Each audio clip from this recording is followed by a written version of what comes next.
When you look at all four Gospels next to each other, one of the first things you'll notice is that the Gospel of John is a bit of an oddball. It almost always ends up taking a rather different approach from the other three Gospels.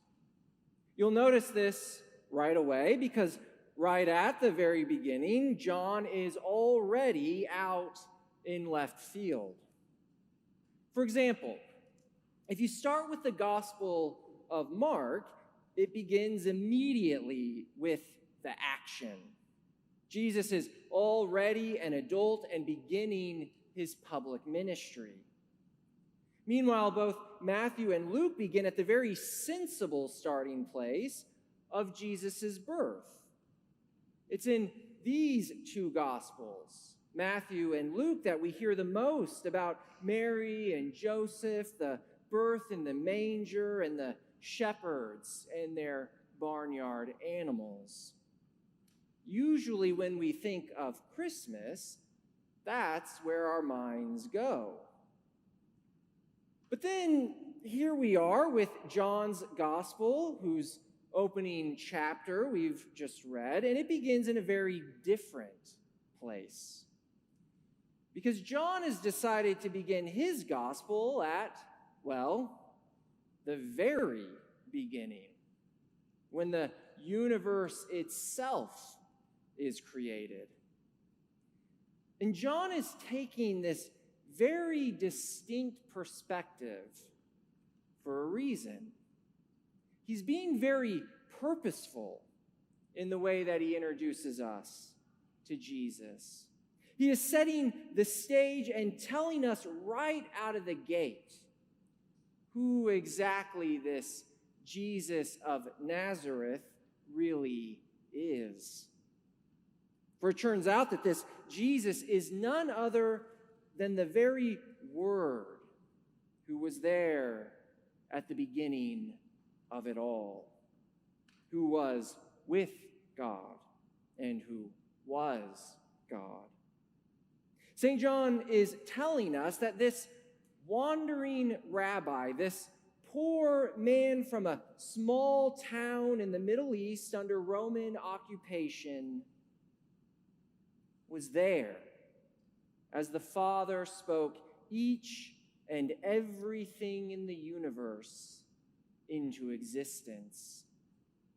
That, in fact, this Jesus of Nazareth was and is that very Word of God that lies at the heart of all creation. In every tree, there is the Word, continually speaking each and every individual tree into existence. And at the majestic heart of every mountain, there too is the Word of God, offering the gift of its mountainness.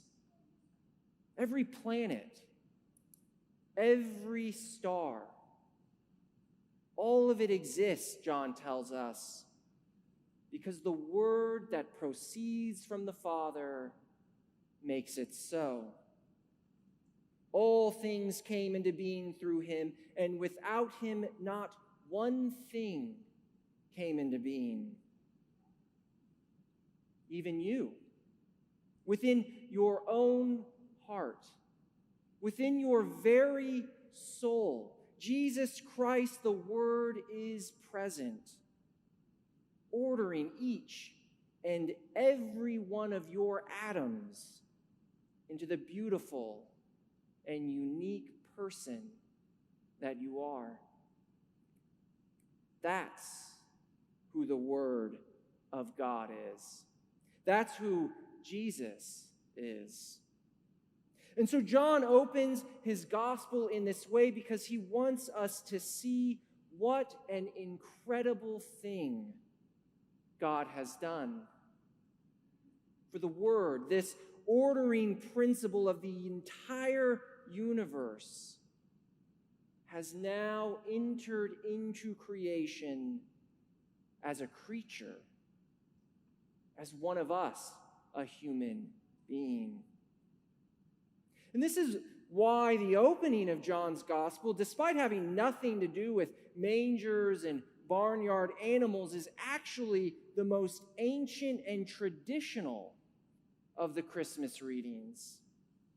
As early Christians reflected on who Jesus Christ was and is, as they prayerfully read this prologue to John's Gospel, they realized that the birth of Jesus tells us far more than just where and when he happened to be born.